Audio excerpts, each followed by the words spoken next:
Et salut Coutances, bienvenue dans cette édition du mois de mai, enregistrée en public au Chat-qui-Voit. Au programme ce mois-ci, toujours des invités d'exception avec Catherine et Agnès, qui sont là pour nous parler de leur association Parentibus, et la présence d'un nouveau chroniqueur, un quatrième ami, Germain, qui va nous parler d'histoire, mais tout de suite, place à la revue de presse. Alors Florentin, qu'as-tu retenu comme article dans nos journaux locaux pour ce mois de mai? Jazz sous les pommiers. Hein, mon cher Christophe, quand on parle du mois de mai à Coutances, le premier truc qu'on pense, c'est jazz sous les pommiers. C'est la 40e édition, et comme d'habitude, ça se passe pendant la semaine de l'Ascension. Alors, au moment où on enregistre ce numéro, Jazz n'a pas encore commencé.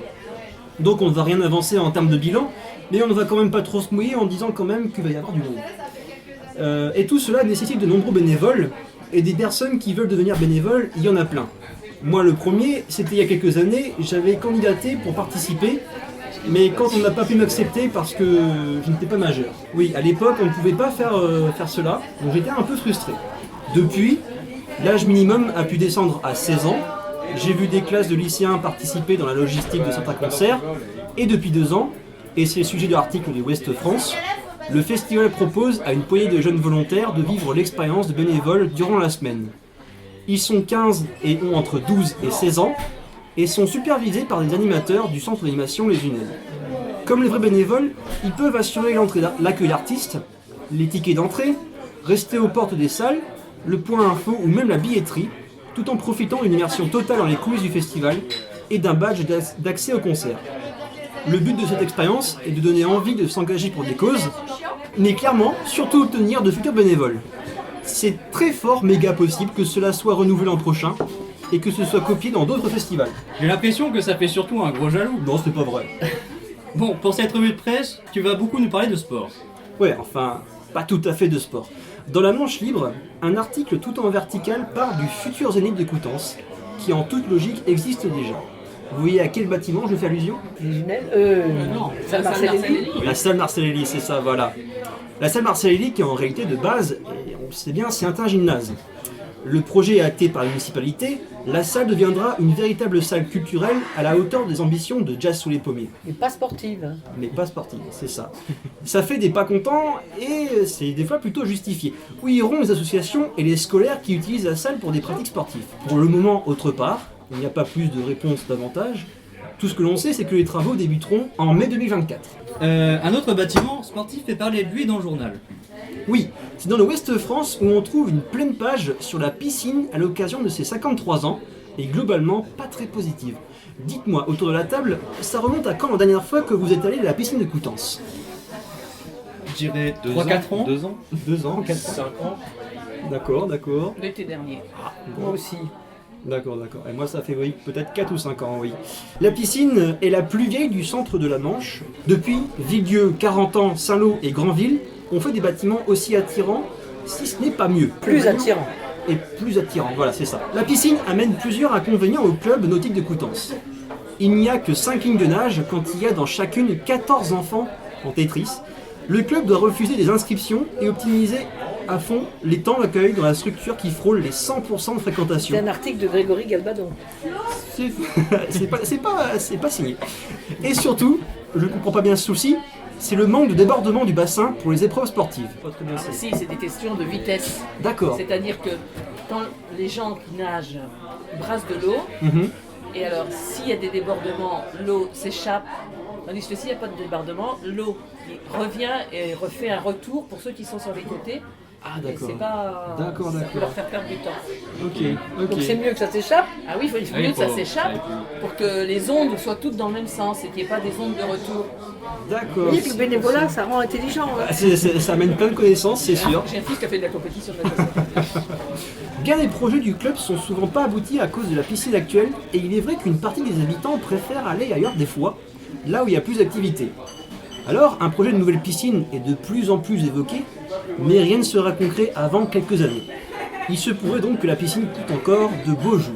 Et as-tu encore révélé d'autres choses concernant le sport? Oui, 2 trucs. Premièrement, le Rock and Try. C'est peut-être en quelque sorte le successeur de la bouffée d'air dont on a appris qu'il n'y en aura peut-être plus. C'est quoi? La bouffée d'air. La bouffée d'air, voilà. Je connaissais pas. Course dans la boue. C'est Ouais, ça, c'est la ça. course dans la boue, voilà. Dans la boue, Oui, ça c'est avait même pas qu'il y en été aura pensé. plus, je crois. Il y en a Il y en aura plus. plus Non, du ils tout, se sont- ouais, oui, c'est oui. sûr. La boue fédère, il y a eu deux- fédérée. Fédéré, Il y a eu j'avais deux plaintes- compris il y la a eu bouffe. deux bouffe. Il y a eu plaintes et des deux- soucis de, Oui, c'est de ça. revenus avec le décalage. Avec Ah d'accord. Et ok. Et en ça. fait, c'était autour du stade et le problème c'est qu'il y a des gens qui se sont plaints, qui se sont blessés ou quoi, mais alors l'association a dit nous on n'est pas là pour ça donc on arrête. C'était Pourquoi la boue? Parce qu'ils faisaient pendant qu'il y avait de la Parce boue. qu'ils mettaient de la boue et c'était de la course dans la boue, les gens revenaient. On mettait de la boue, même s'il n'y en avait pas. Oui, Il fallait rentrer dans la le principe c'est de courir dans la boue. Il y avait de l'eau, de la paille. C'était très rigolo. Et Mais ça ça a s'est fait arrêté 2500 quand? personnes. Il y en a eu 2 et là ils ont arrêté cette Il année. y en a eu 3 ou 4. Ah bon, plus que ça. Oui, il y a eu 4 éditions. Je crois. Ah oui, 4. On a 4 Ah oui, en t-shirts. effet. J'ai Jamais seulement quatre. vu Ouais, ça. on a 4 t-shirts. Donc voilà pour la présentation de la bouffée d'air pour ceux qui ne connaissaient pas. Sinon, le Rock and Try. Donc ça s'est passé à Munville-le-Bingard, près de Saint-Sauveur-Village. Et il y avait 1000 participants qui étaient présents pour la deuxième édition. Donc soit ils étaient là pour une randonnée classique, au profit d'une association, ou pour une course à pied en 24 heures pour faire environ 180 km. Oui, un grand parcours du combattant. Un succès critique pour le Rock and Try qui peut devenir au fil des ans la prochaine grosse épreuve de trail de la Manche. Et deuxièmement, tout à l'heure, j'évoquais que le lycée Lebrun va perdre bientôt l'accès à un gymnase, mais il va obtenir à la rentrée prochaine une section de foot. Voilà, pour le futur élève de seconde sélectionné, il aura droit à 4 heures de foot par semaine sur des horaires aménagés, et comptant dans le bulletin le rêve de beaucoup de lycéens. Il faut cependant être déjà licencié, donc ne pas jouer que sur la troisième mi-temps, et avoir bien sûr un dossier scolaire solide, et ça risque de faire un petit peu déçu. Ah, j'aurais tellement voulu faire un truc comme ça, je suis tellement déçu. Oh là là. Enfin, c'est le retour des beaux jours, donc il y aura des activités qui vont réapparaître. Oui, comme par exemple se plaindre des Parisiens en vacances. Je sais pas si vous aimez ça, mais moi j'adore ça. Ça fédère beaucoup les gens d'ici, comme les Bretons aussi. Il y a des bouchons au niveau de Leclerc, c'est la photo de Parisien. Les prix flambent, c'est la photo de Parisien. Vous n'avez plus de batterie sur votre portable, il y a plus c'est la photo de Parisien. Il ne fait pas beau, c'est la photo de Parisien. Mais bon, ils ont bien raison d'être là, parce qu'il y a bien des belles choses à voir dans le coin. Et c'est pour ça que l'Office de tourisme de Coutances lance un chéquier avantage de réduction touristique. Vachement bien ça. On lit dans l'article du Ouest France que pour un coût de 2 €, il y a moyen de faire une économie potentielle jusqu'à 160 €. Alors, j'ai pas compris comment moi. Parce que tu achètes le truc, le chéquier 2 € et à chaque fois, par exemple, pour le château de Grateau, tu as des réductions. C'est ça. Donc au lieu de le payer 5 €, 10 €, tu vas payer 5 €. Donc tu as 5 € de bénéfice. C'est ça, voilà, c'est ça. Donc on peut en profiter avec 32 prestataires locaux. Pour l'instant, c'est pas un nombre très important, mais si ça marche bien, il y aura l'été prochain beaucoup plus de On peut partenaires. acheter plusieurs chéquiers Alors non, on peut en acheter qu'un seul par foyer. par foyer, c'est ça Ouais. que vous me demandez. C'est ça. Il faut avoir plus de précision à l'Office de tourisme qui propose ça. Et c'est bien. Mais c'est déjà très bien. Donc c'est l'occasion de tester des trucs à moins cher, ou alors c'est le moment de pouvoir inviter davantage de Parisiens pour davantage s'amuser à se plaindre, pourquoi pas. Ah oui, je m'en donnerai à cœur joie. Et pour finir, tu vas nous parler d'une bonne nouvelle pour les cyclistes. On peut dire ça.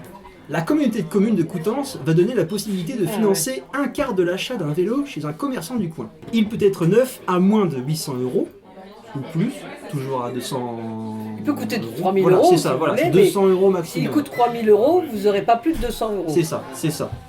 De toute façon, le maximum c'est 25% ou 200 €. Mais 25%, si ça correspond à 200 €. C'est ça. Et si ça coûte moins de 800 €, c'est forcément un Si c'est quart. 600 €, Ouais, ça sera 25% de 600 €. c'est ça, voilà. Ce vélo peut être neuf, ou alors reconditionné, simple ou électrique. En revanche, ça ne marche pas pour les vélos pour enfants, les BMX ou les vélos de piste.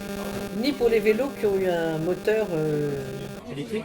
Non, Solex. électrique, oui, mais non, mais ça va être dit après. Vous allez dire après. Non, je sais pas, Il y a, ça n'a pas été il y a- davantage il y a une précis. limite pour la Un dispositif qui peut peut-être motiver des habitants à acquérir une bicyclette. Cependant, certains élus sont un peu sceptique. sceptiques, c'est ça.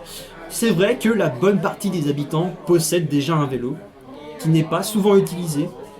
Que pour l'instant, se balader en Coutances à vélo et à ses abords, c'est des fois un moment de stress. Surtout quand on n'est pas maillot à poids. Donc ça fait râler les automobilistes qui sont des fois cons, on peut être honnête, mais souvent gagnants. En tout cas, si ce dispositif vous intéresse, il commencera au 1er juillet. Alors, vous devriez rajouter que on peut acheter des vélos d'occasion au Tritou Oui.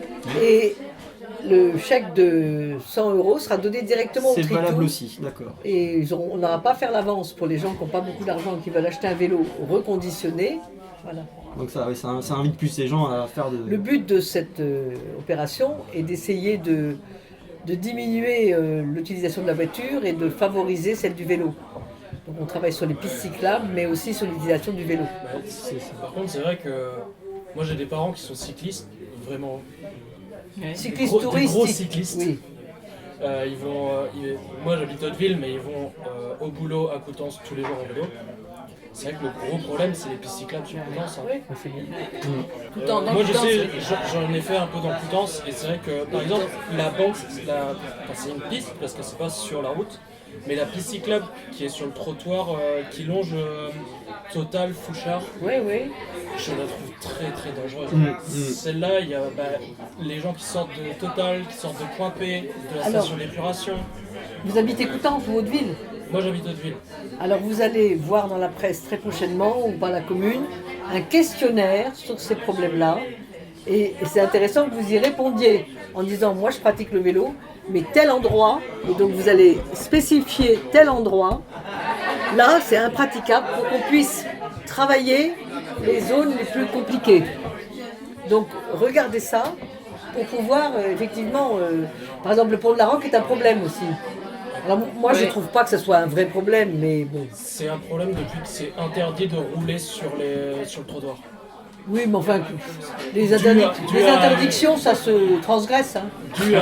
Non mais c'est dû à un habitant qui avait un peu de pouvoir. Non mais c'est vrai, c'est devant la boulangerie et tout ça, c'est ridicule. C'est ridicule que ce soit. C'est ridicule, donc tout le monde l'apprend. Donc moi je répondais à vos questions parce que je suis en charge de la mobilité sur le... Voilà, il fallait le préciser aux auditeurs, c'était... Je suis en charge de la mobilité sur la communauté de communes. C'est ça. Et donc ces questions vélo, etc. sont un des premiers éléments, parce que ce qu'on voudrait, c'est arriver à faire que les gens se servent moins de leur voiture. Bien sûr, effectivement. Et donc il y a tout un travail mis en œuvre pour les pistes cyclables, mais c'est compliqué, ça coûte cher. Pour le stationnement des vélos, pour qu'on puisse aller à la gare en vélo, stationner son vélo de façon sécurisée, prendre le train pour aller travailler, je sais pas où, à Saint-Lô ou à Caen, et retrouver un vélo pour à Saint-Lô ou à Caen, faire la fin du trajet. Une sorte de système à moitié Vélib. Oui, c'est ça, oui. Alors c'est un gros travail, hein, parce qu'il faut de l'argent qu'on n'a pas. Enfin, il y a déjà eu un dispositif qui a été créé, justement. À Coutances, il a existé un dispositif il y a quelques années où on pouvait faire un genre de location achat, oui.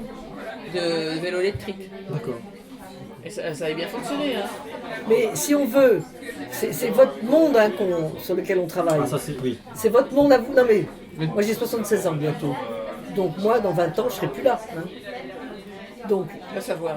Non mais va savoir. Mais je veux dire, non mais c'est important parce que on a un monde et on y a contribué hein, dans les années qu'on a passées. Mais franchement, vous, les jeunes, il faut vraiment que vous vous mobilisiez pour ça. C'est vous qui pouvez changer. C'est vous qui devez avoir des exigences. C'est vous qui devez dire aux vieux qu'on est, ça suffit ça. Vous ne prenez pas votre voiture tout seul. C'est ça qu'il faut faire. L'autosolisme, c'est fini. Pas facile de faire changer une mentalité. Hein. Ben oui, mais c'est quand même un travail de persuasion, si vous voulez. Oui. Hein, il faut marcher à pied, il faut aller en vélo. Il y en a marre des parents qui vont chercher leurs gamins à 2 km ou à 1 km en voiture à l'école. Il y en a marre de ça. Il faut arrêter ça, quoi. Mais il faut que tout le monde s'y mette en disant on fait un petit effort, quoi. C'est un vrai changement de paradigme, c'est-à-dire qu'il faut arriver à changer la vie, changer l'organisation de sa vie. Et c'est vrai ce que dit Catherine, nous on est arrivé à une génération où nous on est convaincus du truc, mais comme on y a contribué à faire ça comme ça. Mais, on se sent responsable. Hein. Mais c'est à vous maintenant de taper du poing sur la table et de dire faut que vous nous bousculiez, hein, faut que vous disiez, mais faut que vous montriez que vous êtes convaincus, quoi. Franchement, c'est important. On n'avait pas envie de vous faire mal. Non, mais ça nous fait pas Moi, je connais bien une fille qui va pour ça. Elle s'appelle Camille Etienne.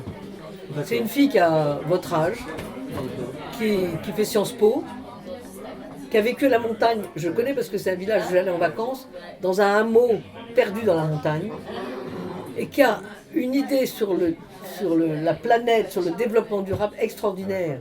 Extraordinaire cette fille, elle se bat pour tout. Camille Etienne. Cherchez Camille Etienne ce soir sur internet. Ok, bah, c'est Le devoir que je enregistré. vous donne. C'est enregistré, on passera, voilà, il n'y a pas de souci. Donc voilà, j'aurais pu vous parler aussi du nouveau salon du cidre à Ragnéville-sur-Mer. Ah oui, Ah oui. Du j'ai salon. découvert ça. Oui, ça, aussi, ça, voilà. ça, tout c'est nouveau. nouveau. Voilà. Donc, n'hésitez pas à aller voir, ce sera pendant jazz. Enfin, le temps que le Mais c'est podcast où à Régny. À Regneville, bon, Mais c'est un salon château, du cidre. Oui, C'est pas au château? c'est doit être au château. Ouais. C'est avec, comment il s'appelle, Dominique Hutin, qui est chroniqueur sur France Inter. C'est lui qui va animer le truc. Mais ça va durer plusieurs jours. Le week-end.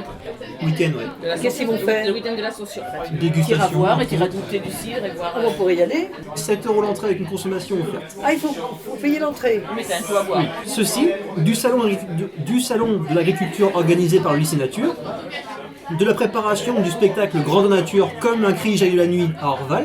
Et ça, vraiment, ça va être quelque chose de... Ah bah à chaque fois, oui, c'est toujours un sacré événement. Où vous présentez un certain DJ d'art.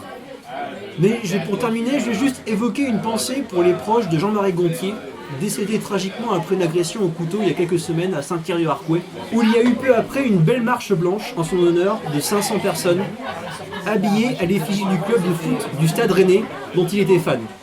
Et c'est en voulant leur faire plein de gros poutous que je conclue cette revue de presse du mois de mai. Eh bien, merci Florentin pour cette revue de presse. Passons hâtivement à l'interview de Catherine et Agnès de l'association Parentibus. C'est pour commencer déjà, comment allez-vous? Très bien, merci. Vraiment. Pareil, très bien. Ça se voit en tout cas. Quand on lit Parentibus, peut-on observer, on peut observer les mots parents et bus. Oui, mais il y a aussi I ou TI. Merci Florentin. On peut donc facilement deviner que c'est une association mobile qui agit sur des parents, mais cela ne se résume pas à ça forcément. Non, ça se résume pas à ça. Ça aurait dû se résumer à ça au départ. L'idée au départ, c'était de recevoir des parents qui avaient des difficultés éducatives avec leurs enfants. On pourrait dire maintenant, c'est Parentibus et plus. Ça concerne tout le monde, tout le lien familial, les parents, les beaux-parents, les grands-parents, autour de la relation familiale, de l'éducation, des difficultés d'Internet, des réseaux sociaux, des relations avec les parents séparés. Je vais résumer dans une phrase qui va vous dire tout. Il y a un gamin, un petit ado qui est venu un jour dans le bus, il m'a dit « Oh, si vous voulez, moi je vais vous dire. Moi, pour moi, ma famille, c'est très recompliqué. » Donc on parle des familles, de la famille, qui majoritairement est très recompliquée. Voilà, et je trouve que ce terme, il dit bien les choses. C'est-à-dire recomposer, mais Recomposée, mais c'est compliquée. compliqué. Mais même si elle n'est pas décomposée, recomposée, elle est souvent compliquée. Recompliquée. Parce que on a du mal à s'entendre, parce qu'il y a des ruptures, parce que les ados ils sont mal dans leur peau dans certains cas, etc. Enfin, bon. Et du coup, effectivement, si au départ on visait plutôt les parents avec les enfants, on s'est aperçu, de par les lieux où on passait, les marchés beaucoup, qu'on voyait beaucoup aussi de personnes plus âgées, alors des grands-parents, qui pouvaient avoir des difficultés avec leurs enfants ou leurs petits-enfants, qui se questionnaient beaucoup, ou qui souffraient de solitude parce qu'ils ne voyaient pas leurs enfants ni leurs petits-enfants. Donc on a une autre population qui est celle des personnes plus âgées, qui ont aussi besoin de parler. On voit autant de grands-parents que de parents. Mais les grands-parents, dans le monde d'aujourd'hui, s'occupent beaucoup de leurs petits-enfants. Ils les reçoivent en vacances, souvent, mais quelquefois davantage. Ils font un peu, ils les prennent le mercredi, ils les prennent en week-end, ou ils les font déjeuner dans la semaine, enfin, ou ils les récupèrent à l'école le soir pour faire les devoirs. Enfin, il y a plein de cas de figure qui font que les grands-parents ont un rôle éducatif. Alors quand ils ont un rôle éducatif, eh ben, c'est compliqué, parce qu'il faut qu'ils soient en accord avec les parents. C'est pas toujours simple, on fait pas pareil. Et quand ils veulent pas faire comme les parents, eh ben, ça fait conflit. Et puis quand ils sont pris parce qu'ils ont envie de partir faire un voyage, etc., les parents disent ben, vous n'êtes pas disponible, vous n'avez pas envie de vous occuper de mes enfants. Enfin, il y a une espèce de... Comme si parfois les grands-parents voulaient rattraper quelque chose qu'ils n'avaient pas fait quand ils étaient parents. Ils étaient moins disponibles. Alors les petits-enfants, ça compte beaucoup. Mais en même temps, quand on est à la retraite, les grands-parents, on a envie aussi de profiter. Donc on voudrait pouvoir dire non, mais on n'ose pas trop. Hein, c'est un peu compliqué. Et quelquefois, on n'est pas d'accord. Et puis par contre, il y a aussi les grands-parents qui ne voient pas du tout leurs petits-enfants. J'en ai vu une ce matin dans le bus Ça doit être... qui dit qu'elle, ça la détruit complètement parce que son fils ne veut pas lui confier les petits-enfants. Donc il y a une rupture Et elle dit qu'elle ne comprend pas, que c'est une grande souffrance. C'est plus nombreux qu'on croit. Et c'est plus nombreux qu'on Oui, croit. oui, tout à fait. Oui. Tout à fait. Alors quelquefois, il y a aussi des grands-parents qui servent de lien quand il y a un couple divorcé. C'est chez eux que s'organisent les droits de visite, parce qu'on ne veut pas les confier à la mère ou au père. Et donc, pour éviter les distances, les droits de visite de l'un des deux parents se passent chez les grands-parents. Ou bien c'est les grands-parents qui font le transport, chez le père ou chez la mère. Donc ils sont très sollicités, avec un rôle qui n'est pas si simple que ça, quoi. Et souvent aussi, on les voit, les mêmes grands-parents, ils ont leurs enfants, les petits-enfants, et puis leurs propres parents qui sont Très âgés, âgés. Alzheimer, en maison de retraite ou malades. Et ben, c'est pas si simple de gérer la multiplication des générations. Et en fait, nous, notre bénévolat se pose sur tout ce lien familial qui va des arrière-grands-parents aux petits-enfants. Parce qu'on s'aperçoit d'une manière générale que qu'est-ce qui est important dans la vie, c'est quand même le lien familial. Mais 9 fois sur 10, les difficultés, elles tournent autour de ça, du lien familial. Je m'entends plus avec mes parents, je supporte plus mon mari, il y a toujours... Dans la vie, c'est ça. Et, Mes parents, ils aiment mieux ma sœur. voilà. Et quoi qu'il se passe, même si tout va bien, il y a toujours un moment dans la vie où c'est compliqué. On peut aller bien, puis à un moment, il y a un souci. Donc nous, on est là. À la mort d'un parent. Voilà, il peut toujours y avoir un moment dans la vie où c'est compliqué. Donc nous, notre postulat, c'est d'être présent et d'être là pour écouter les gens à ce moment-là. Ils viennent poser leur sac qui est un peu lourd. Ce matin, il y a 2 personnes qui se sont arrêtées, que je ne connaissais pas, qui me demandaient ce que c'était que le bus. Ils se sont arrêtés, j'ai vu quelques larmes couler. Et en fait, la dame et le monsieur d'ailleurs qui retenaient ses larmes et qui disent, moi, notre fille qui était gendarme s'est suicidée dans l'exercice de ses fonctions. Et ils ont parlé beaucoup. Et je voyais bien le monsieur tirer sa femme en disant, viens, on y va. Je sentais qu'il avait envie de pleurer, qu'il n'osait pas. Et quand on perd un enfant, il n'y a pas de mots pour le dire. Et à un moment, il faut un endroit pour dire je suis tellement triste. Et tout de suite, on arrive à voir qu'on a fait du bien à la personne, juste en Ah bah oui, l'écoutant. parce que là, j'ai bien vu. D'ailleurs, elle ne pouvait pas partir. Son mari disait, allez, viens, on y va. Et puis, oh ben non, on reste. Et puis, elle disait, et puis elle pleurait. Et puis, elle disait, j'arrive pas. D'ailleurs, j'ai peint à la maison. J'ai refait la maison, j'ai fait une chambre. C'est sa chambre, c'est aux couleurs qu'elle aimait. Tant pis, elle sera jamais plus là, mais c'est sa chambre. Enfin, on voyait bien que c'était... Et elle dit souvent, d'ailleurs samedi c'était ça, j'étais à Gavray, une dame qui a parlé et qui a dit mais jamais j'aurais pensé que je pouvais parler de ça. Parce que c'était au fond de moi une grande souffrance. Qu'est-ce que je suis contente de vous en avoir parlé. Et moi cet après-midi, là tout à l'heure, il y a 1 heure, il y a la jeune femme, elle me dit en partant, elle me dit mais c'est incroyable, là rien que de vous avoir parlé, je me sens déjà mieux. Parce que elle n'avait pas à qui parler. On ne demande pas de nom, c'est anonyme. Bien sûr, bien sûr. On ne demande pas de compte et on ne donne pas de conseils. Simplement, on écoute et on permet à la parole de s'exprimer. On dit, chez nous c'est la devise, mettre des mots MOTS sur les mots MAUX. C'est ça. Et en fait, les gens, ils arrivent avec leur paquet qui est un peu lourd, et quand ils repartent, le paquet, il est un peu plus léger. Ils ne le disent pas tous, mais beaucoup l'expriment. Certains reviennent, pas tous. Il y en a un cet Et nous- après-midi qui est revenu, Ouais. il vient toutes les fois qu'on est là, quoi. Ouais. Il m'a demandé si on était aux Unelles demain. demain, je lui ai dit non. On n'y est pas. Ah bah, tu lui as dit qu'on y était. Oui. Ah bon, ça va. Oui. Il va apporter un gâteau. Oui, c'est ça, il va porter un gâteau. Moi, je passerai pas. Oui. Vous allez avoir donc de bons retours. Oui, mais c'est un monsieur qui est dans la galère la plus complète que vous ne pouvez pas imaginer. Ah oui. C'est une galère. Le fait qu'il fasse un gâteau, c'est C'est énorme. un cadeau suprême. Il n'a pas un sou, tout s'est effondré autour de lui. Donc le gâteau, c'est un cadeau extraordinaire. Pour recentrer sur l'association en elle-même, pour les quelques personnes qui ne vous connaissent pas, sur quel secteur vous agissez, où peut-on vous croiser et où peut-on vous rencontrer et à quel moment?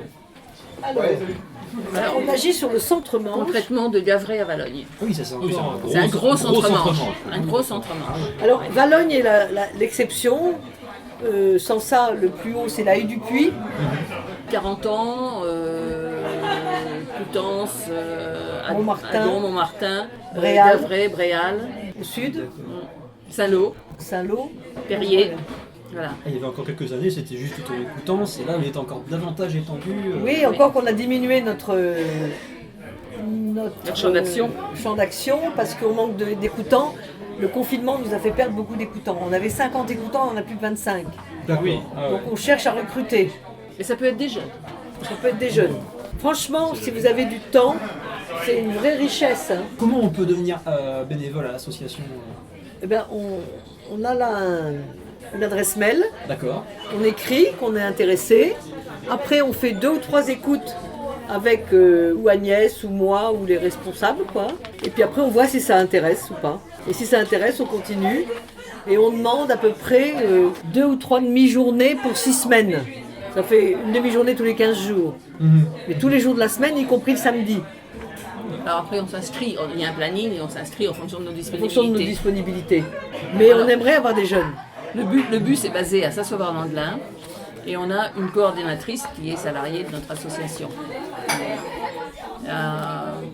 Combien 2 tiers temps, elle a 70% Oui. temps.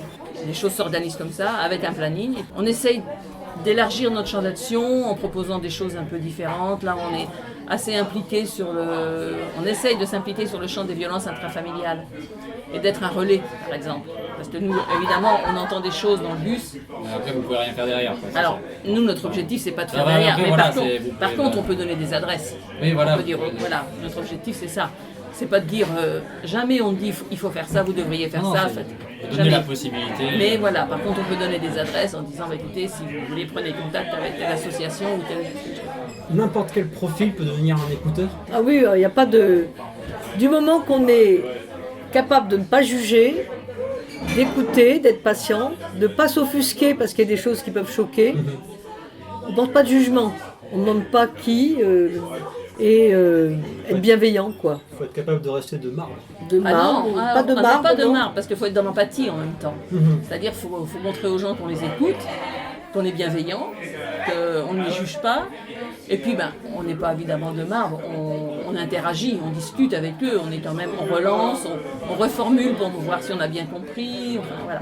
Et c'est arrivé plusieurs fois que des personnes arrivent avec des problèmes gros comme eux, même s'ils en ont déjà parlé dans la famille. Tout le monde a la tête dans le guidon et tout le monde est dans le même problème, donc ça tourne en rond. Ils arrivent pour en discuter à des gens qui ne connaissent pas. Donc ils sont obligés de reformuler et d'expliquer la situation. Quand on en parle dans la famille, tout le monde connaît la situation. On tourne autour, On tourne autour. Tandis que là, ils viennent dans le bus, ils en parlent avec des gens qui ne connaissent pas. Ils sont obligés d'expliquer, de reformuler. Et c'est arrivé souvent, ça m'est arrivé plusieurs fois, des gens qui disent « Ah bah oui, mais au fait, ça, j'y avais pas pensé. Il faudrait que j'essaye de faire ça. » On leur a rien dit. Et en partant, ils nous disent « Merci pour le coup de main. » Mais non, ils ont vu les choses autrement, ils les ont expliquées autrement, ils ont vu une autre solution possible. C'est-à-dire Ça, que rien qu'en en parlant eux-mêmes, Voilà. ils D'une autre constatent façon. d'une façon, Mettre des mots. Quand sur on met choses. des mots, C'est ça. c'est déjà qu'on a fait un grand pas. Parce que si ça tourne dans la tête, c'est pas pareil. Parce qu'au fond, chacun sait un petit peu ce qu'il faudrait faire pour que ça avance. Quelquefois, on occulte. Quoi, Mais mais on ne se le dit pas. Donc là, on le Et dit, puis, mais quelquefois, en famille, on n'ose pas trop parler. Je me souviens d'une dame qui est venue souvent.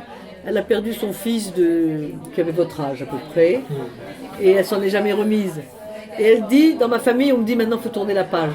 Et elle dit, moi, c'est une page que je ne peux pas tourner. Fabien, il s'appelait son fils. Et elle dit, eh ben, elle vient et elle parle de Fabien. Nous, Fabien, on ne connaissait pas. Donc, elle peut en parler, on écoute. Mais elle dit, au lui moins fait du là, bien. là Fabien, j'en parle, il existe. Quoi. Je relisais un texte là, que j'avais écrit. François Morel Oui. est venu faire un spectacle pour nous. D'accord. Vous permettez que je le lise ça Allez-y. je remerciais, je disais à vous François, merveilleux jongleur des mots, acrobate du langage, équilibriste talentueux de l'humour, chantre de la bienveillance et de la tendresse, un grand merci, un très grand merci. Dans un autre spectacle, vous chantiez la vie, la vie, la vie. Vous vous souveniez des baisers, ceux échangés au cinéma, ceux lointains mais jamais oubliés. Vous parliez de cette maman partie rejoindre sur la grève l'homme de la falaise. Et que pleurait son petit préféré. Vous évoquiez la mort, le deuil, la perte. Vous saviez tellement bien dire que quand on perd un enfant, il n'y a pas de mots pour le dire. De tout cela, il est question dans Parentibus. Dans les Parentibus, stationnés tous les jours sur les places de marché, et là, autour d'un café ou d'un thé, d'un gâteau, chacun peut, avec ses mots, oser dire et parler de tout ce qui pèse et fait problème, de l'éducation parfois compliquée, du lien familial, de la parentalité, de la grand-parentalité, de la beau-parentalité, de la famille parfois recompliquée, comme l'explique un ado venu soulager sa souffrance, déposer son sac un peu trop lourd.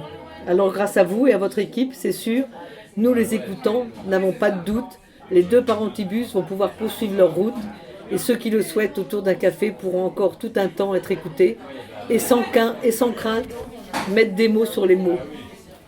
On a 2 bus. C'est le message que je lui avais envoyé pour le remercier. Mais j'ai l'impression d'entendre François Morel avec ce texte, c'est impressionnant. Alors, donc tout à l'heure, en plus, vous aviez parlé de vos rencontres du samedi dernier, vous aviez rencontré le dernier après-midi, alors vous avez vite fait évoquer le cas du Covid, donc voilà, vous avez fait moitié moins en effectif. On l'a arrêté pendant le Covid, avec le confinement, bien sûr, on l'a pas tourné. Dans le cadre de la pandémie qui a un peu bouleversé les relations sociales, à cause des confinements, d'une certaine ambiance parfois anxiogène, du coup quelles conséquences, quel impact ça a eu sur vos actions? Alors d'abord on a arrêté, pendant le confinement bien entendu, et quand ça a pu reprendre, on n'a pas été considéré comme essentiel, donc on n'a pas pu reprendre aussi vite que certains commerçants. Et puis après sur les marchés, les mairies, à juste titre, ont étendu les espaces pour les commerçants, pour pas qu'ils soient trop près les uns des autres, pour que les gens aient de l'espace. Donc pendant tout ce temps-là, on n'a pas tourné. Et puis, on est tous des retraités, beaucoup âgés pour certains, avec des craintes pour eux, pour leur santé, pour leurs proches, etc. Donc il y avait des réticences un peu, et là c'est légitime. Et puis, il y a eu le problème de la vaccination. Nous, on a exigé que les écoutants soient vaccinés, parce que d'abord, on nous a demandé de le faire, et parce que les gens qui montaient dans le bus n'étaient pas tous vaccinés. Donc, on ne voulait pas courir le risque, et j'ai aucun regret, parce qu'il y a eu des éléments qui m'ont montré qu'on aurait pu faire courir des risques graves à certains écoutants, qui eux, par contre, gardaient leurs enfants, leurs petits-enfants, donc voilà. Et par contre, quand on a repris après le Covid, les premières semaines, voire les 2-3 premiers mois, le sujet c'était le Covid et comment les gens avaient vécu le Covid et la difficulté ça avait été pour eux. Ça, on l'a beaucoup entendu au départ. Et il y a des écoutants qui n'ont pas repris parce que ils ont été malades ou parce que ils ont goûté aux joies du confinement. Du jardinage, du lever tard, etc. Et ils ont pris un rythme de vie, de prendre le temps de lire, qui fait que quand on va dans Parentibus, il faut se lever tôt le matin. Parce que par exemple ce matin, il fallait que je sois sur le marché de Bréal à 8h30. Ah oui. Et donc moi j'ai une demi-heure pour venir à Saint-Sauveur, une demi-heure pour Bréal après, donc ça fait 1 heure. Je suis partie de chez moi, il était 7h15. Quand on va aller à Valognes, il faut qu'on soit à Valognes à 8h. Ça veut dire que moi je serais obligée de me lever à 6h du matin. Il y a des écoutants qui ne veulent pas. Donc on a des difficultés. Pas facile de reprendre un rythme plus... Non, voilà, mais effectivement c'est difficile. Et ça s'améliore avec le temps ou Alors ces difficultés elles sont arrivées avec le Covid, et là on essaye de remonter. Ouais. Mais bon, voilà. C'est encore en cours. C'est encore en cours, voilà. Encore en cours, on va essayer d'aménager, peut-être faire des trucs l'après-midi pour que le problème du sommeil du matin soit pas là. Mais c'est sur les marchés qu'on rencontre le plus de monde. Parce que sur les marchés, les gens viennent et il n'y a pas de peur d'être repérés. Ils ont fait leurs courses, ils viennent prendre un café. Il y a du monde, donc... Il y a du monde, donc voilà. Ça passe. C'est anonyme et tout ça, voilà. Depuis combien de temps roulent vos deux bus? Depuis 2014. 8 ans. 8 ans. Date de création de l'association. Non, 2012. On a mis 2 ans à se mettre sur pied, à avoir un bus. D'accord. Bah oui, parce qu'il fallait avoir de l'argent, on n'était pas financé du tout. Hein. Oui, évidemment. Et donc en fait, qui était la première fête? Non, j'étais pas là. On a fait une fête extraordinaire. Moi j'ai commencé à parler, c'est moi qui ai créé Parentibus. Hein. J'ai commencé à parler de Parentibus avec des gens avec qui je travaillais, des éducateurs, avocats, etc. Et puis il fallait avoir de l'argent pour acheter un bus. J'ai eu une chance extraordinaire parce qu'un jour je me disais il faudrait qu'on fasse une fête. Il faut qu'on fasse une fête, une grande fête. Et je ne savais pas où la faire cette fête. Et un avocat me dit vous en êtes où de votre association? Alors, je lui dis ça avance, on a des idées, mais je cherche un endroit pour faire une fête. Et je lui dis j'ai bien une idée, mais c'est dans ma tête, c'est dans un rêve. Il y a une grande propriété, quand on va vers Granville, au Grand Chemin, ou à Coudeville, là je crois, Coudeville sur la droite, je vois cette propriété, je suis jamais allée, mais ça m'a l'air magnifique. Et il me dit ça vous intéresse d'y aller? Je dis oui, il me dit c'est mes parents, si vous voulez on y va. C'est cool. Donc on y a été.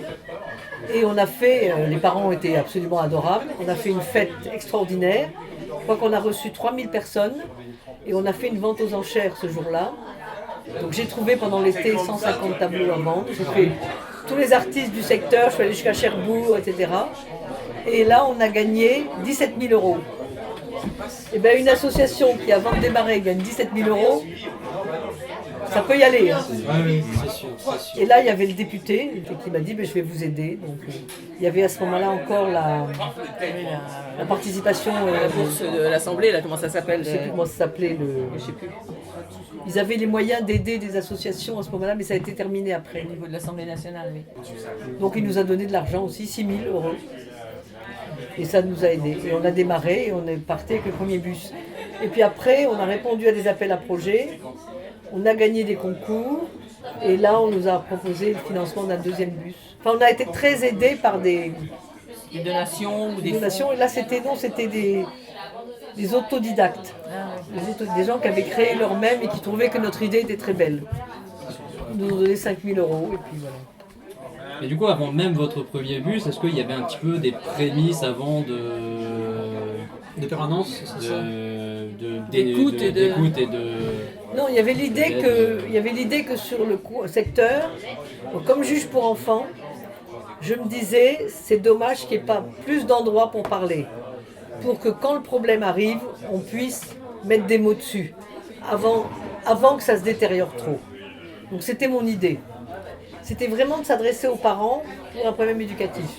Mais en fait, je pensais aller à la sortie des écoles et je pensais que les parents viendraient. Et ça n'a pas marché, ça. Et donc c'est pour ça qu'on s'est orienté vers les marchés et là que ça a très bien marché. Parce que les parents voulaient rester neutres, invisibles. Ils n'avaient pas envie à la sortie de l'école de monter dans le bus et que les copines puissent dire « Oh bah dis donc, elle galère celle-là ». Ah, ta maman, elle va pas rentrer. Ouais. Beaucoup de jugement, ouais. Et en même temps, moi je me rappelle d'une fois où j'étais aux UNEL, et aux UNEL à l'époque il y avait ce qu'on appelait le CAD, c'est-à-dire la maison de retraite des prêtres. bibliothèque voilà, ouais, c'est ça. Et un jour j'ai vu un prêtre sortir qui était venu visiter un autre prêtre. Et il est monté dans le bus, on a discuté un moment, très intéressant et tout. Et je lui ai dit en fait, on fait un peu le travail que vous ne pouvez plus faire. Parce que vous. C'était confessionnel. Ben non, mais il y avait plus. Non, mais les prêtres, il y avait beaucoup de prêtres, ils allaient dans les familles, ils discutaient avec les gens, ils étaient. Puis ben, maintenant il n'y a plus assez de prêtres, donc ça se fait plus ça. Et il m'a dit oui, effectivement, je vois que vous faites le même. Enfin, dans une autre optique, parce que nous c'est pas du tout professionnel, mais l'écoute qui pouvait exister dans les familles à ce moment-là, n'existe plus par l'Église en tout cas. Et donc, il faut trouver d'autres moyens de proposer des écoutes aux gens. Donc, on a la réponse pour vous, Catherine, mais du coup, ça va plutôt concerner Agnès.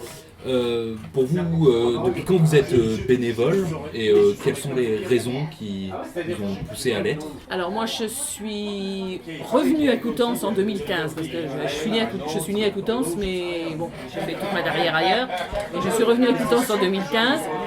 À la retraite? À la retraite. Et en fait, je voulais évidemment faire quelque chose de mon temps. Et j'ai vu dans le journal un article sur Parentibus. Et j'ai trouvé que l'idée était vraiment intéressante. Et donc, à la journée des associations suivante, je suis allée dans le bus. Et j'ai rencontré Catherine et d'autres qui m'ont dit welcome. Ouais. Donc, on n'a jamais fait une grande publicité, c'est plutôt des gens qui sont venus comme ça, spontanément. Spontanément. Oui. Spontanément ou parce que j'en avais entendu parler. Mais c'est le bouche à oreille quoi. Ouais, voilà, dans le journal, moi, c'était dans la presse. Et voilà. Et effectivement, ça s'est passé comme ça, c'est-à-dire que j'ai rencontré Catherine et puis un autre le vice-président qui se trouvait là aussi, et on a discuté un peu sur ma façon de voir les choses, et puis eux, ce qu'ils attendaient un peu du bénévole, quoi, pour savoir un peu si on était dans le même état d'esprit.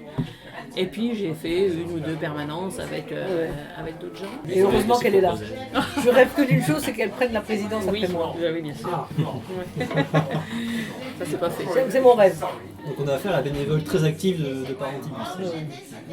Alors oui, c'est un peu mon idée, moi. Partir du CA. C'est-à-dire qu'à mon avis, moi, quand je me lance dans du bénévolat, c'est pour être actif. Ça va de soi, oui, c'est sûr. C'est pas pour juste pour avoir la carte de venir de temps en temps avoir la bénévole. carte de bénévole. Non, faut aussi. Et puis être que bénévole pour certaines associations et tout ça. Mais à un moment donné, on aime bien aussi. Enfin, j'aime bien m'impliquer dans les décisions, dans l'action, tout ça. Donc c'est pour ça que j'avance. Et une association ne vit que parce qu'il y a des gens bénévoles. impliqués. Mais des bénévoles impliqués aussi.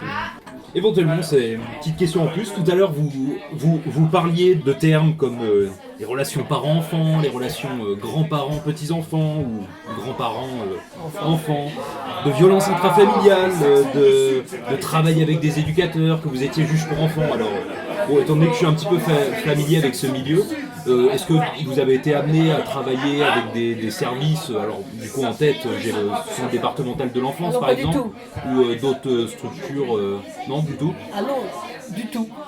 Hein, Dans le cadre de dans le cadre de Parentibus, non. Parce que ça donne l'impression que vous avez beaucoup de missions entre guillemets en Eh commun. c'est un peu. On fait beaucoup de choses que. Ouais. Oui. C'est peut-être un peu les mêmes buts, non? Alors, on a C'est des difficile à dire. Vous me posez une question qui va m'amener à dire des choses négatives. Alors, Ah bah, Non, par, y a pas de contre, par souci. contre, on a des relations. On est avec la MADO, je ne sais pas si vous connaissez la MADO, la maison des adolescents. La maison des adolescents, qui est basée à Saint-Lô, mais qui a une permanence à Coutances. Depuis pas longtemps. Depuis pas longtemps. Avec la mission locale, c'est nouveau.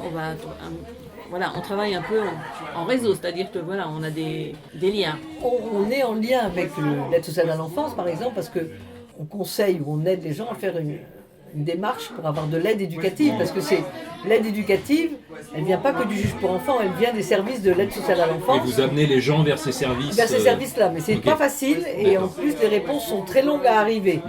La réponse, si quelqu'un écrit, la réponse ne va pas venir avant 6 mois. Hein. Donc c'est très compliqué.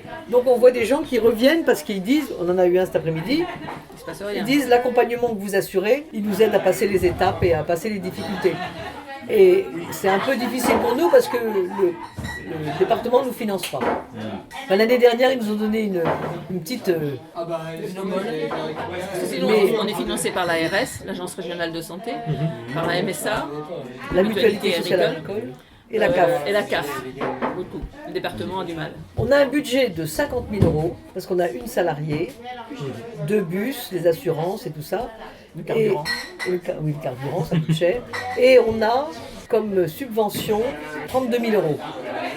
Donc en fait, il y a 15 000 ou 17 000 € qu'il faut qu'on gagne tous les ans. Donc on fait des fêtes, des ventes aux enchères, des concerts, des François Morel. Et j'ai un rêve là, mais je pense que je vais arriver à le réaliser, c'est faire venir Jacques Gamblin. Jacques Gamblin, oui, je pense que tu vas y arriver. Donc pour résumer, comment peut-on aider l'association en dehors du fait de devenir bénévole? Ben, en parlant d'elle, pour qu'il y ait des bénévoles, pour que d'autres aient envie de venir, comme Agnès, comme des jeunes, hein. Et puis des artistes qui peuvent... on va faire une vente aux enchères l'année prochaine, des artistes peuvent nous donner des œuvres, et ils le font volontiers. Ou bien un concert, des musiciens. Et si un artiste veut vous contacter, Eh ben, il y a une adresse mail. là. les petits flyers Parentibus, On les partagera sur nos réseaux. voilà. Et il y a un film qui est en train d'être tourné sur Parentibus, D'accord. Ah oui. qui passera sur France 3. Donc si vous voulez contacter Parentibus, vous pouvez les contacter à l'adresse mail association.parentibus@gmail.com.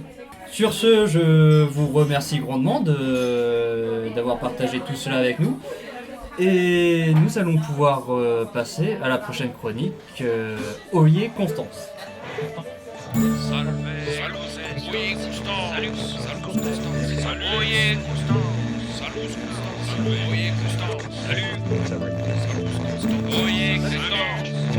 En l'an de grâce 1639, dans l'ouest de la Normandie, une émeute apparaît autour de la question de l'impôt sur le sel.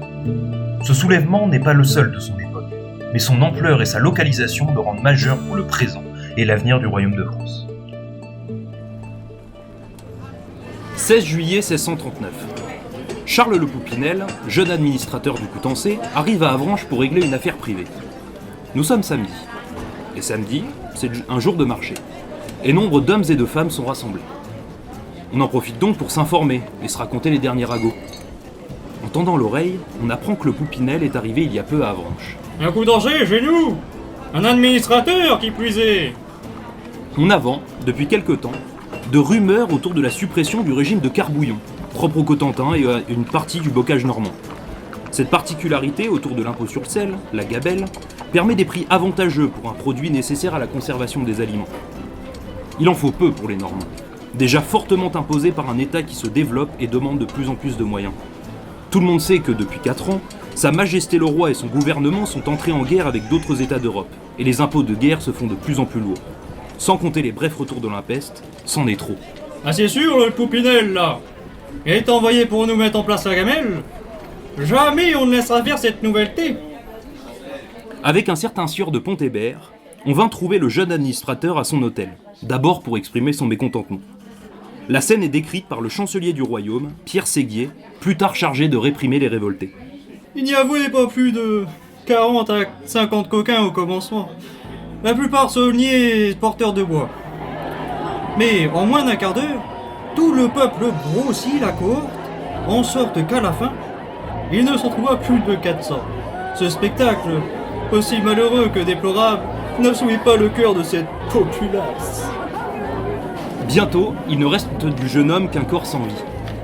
On s'attaque ensuite à quelques personnes en lien établi ou supposé avec le pouvoir royal, en particulier les haïs collecteurs d'impôts, qu'on accuse d'enrichissement et de tyrannie. Le Poupinel est enterré à la va-vite, avec une inscription diffamante sur sa tombe. Jean de Beaupré, noble de Mortain et juge Canet, accusé d'avoir aussi voulu établir la gabelle, parvient à fuir en direction des Ardennes, où Louis XIII accompagne les troupes royales. Cette agitation se mue en quelques jours en véritable révolte armée, et un certain Jean Quétil prend la tête des insurgés et adopte le nom de Jean Nu-Pied, en référence aux travailleurs dans les marais salants.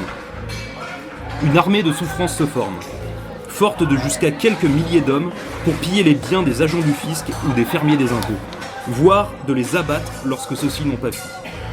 Pour convaincre les réticents à l'impôt de rejoindre le mouvement, les insurgés écrivent le manifeste de Jean Nu-Pied. Diffusé grâce à des affiches, des publications et des lectures lors de la messe, ils s'attaquent aux, je cite, gens enrichis avec leurs impôts. Tiens, voilà un extrait du pamphlet laissé par terre. César, dans le Sénat, fut toxi par Brutus, pour avoir conjuré contre tous les Romains. Catilina fut tué, après un tas d'abus, qu'il avait entrepris aux dépens des humains. Et moi je souffrirai, un peuple languissant, dessous la tyrannie, et qu'un tas de horzins l'oppresse tous les jours avec leur parti. Je jure l'empêcher tout nu-pied que je suis. On en appelle aux tyrannicides antiques, au temps des ducs de Normandie ou de ceux du bon roi Louis XII. À un prétendu, c'était mieux avant. En quelques jours et semaines, la contestation s'étend au Bas-Cotentin. À Mortain, on s'attaque à la famille du fuyard Beaupré. Le 12 août, à Vire, on tabasse un percepteur des impôts. L'agitation touche même Coutances ou Pontorson, mais ignore Saint-Lô. Sans que des liens soient établis, des émeutes apparaissent aussi à Rouen et à Caen. En octobre, le pouvoir royal décide d'intervenir directement face à ces turbulences.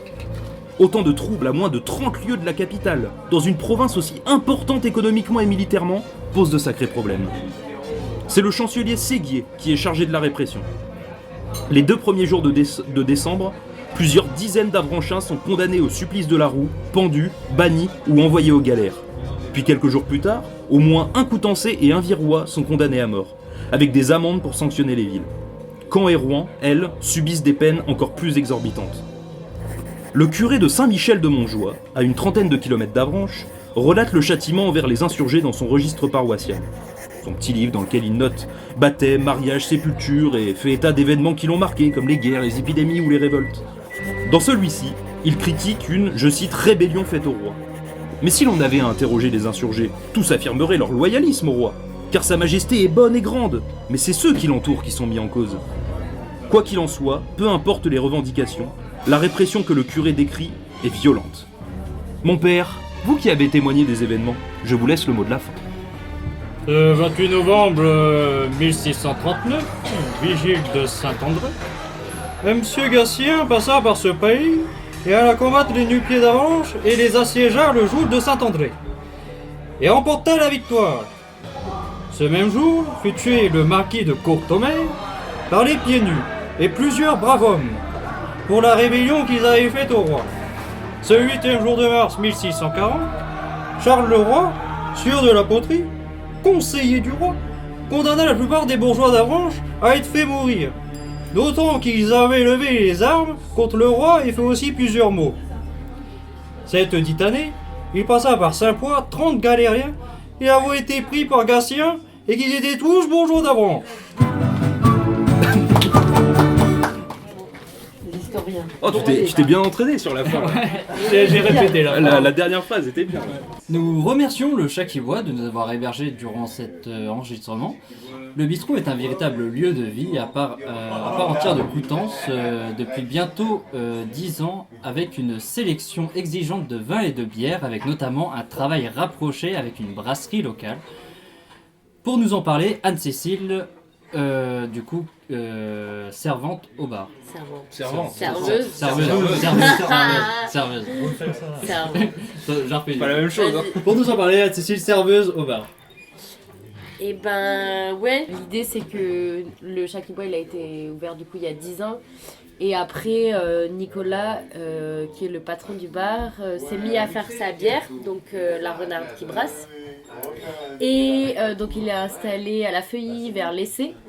Et donc c'est une bière bio qui a un panel assez large puisqu'on va avoir une bière brune, une rousse, une IPA, une blonde et après des blondes déclinées de légères, aromatiques, etc. Donc on va travailler aussi avec d'autres brasseurs locaux, notamment pour faire une triple. On travaille avec la Quiboise. Et voilà, après on essaye, les bières qu'on a ici c'est des bières qui viennent au maximum du Calvados, donc c'est pas très loin. On a la chance d'avoir pas mal de petits brasseurs dans le coin, donc c'est cool. Et après pour tout ce qui est au niveau de la cave à vin, parce que c'est aussi une cave, et ben on va travailler du coup beaucoup en vin bio, vin nature, vin de biodynamie. Alors pas tous, on en a quelques-uns qui sont encore conventionnels entre guillemets, plus raisonnés. Pour finir, si vous deviez nous résumer l'ambiance du Chat qui boit en quelques mots. C'est hyper convivial, vraiment, il y a vraiment...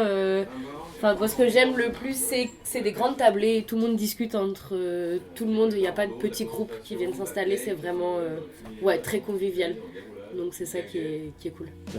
Si vous cherchez de la convivialité, des bonnes bières, venez tous au Chat qui boit, nous vous y invitons. Et ce numéro touche à sa fin. Merci à Parentibus d'avoir accepté notre invitation. Merci à Germain. Je peux te dire merci. Merci. Merci à toi Florentin. Oui, merci à toi aussi Christophe. Merci à notre cher public. Merci Léon. Merci. Et rendez-vous pour le mois prochain pour un nouveau numéro de Salut Coutances. En attendant, vous pouvez nous retrouver sur Facebook, Instagram ou par mail sur salutcoutances@gmail.com. Et vous pouvez nous écouter sur YouTube, Mixcloud et maintenant sur Spotify. Vous l'avez réclamé, on l'a fait. D'ici là, portez-vous bien. Salut Coutances. Salut Coutances.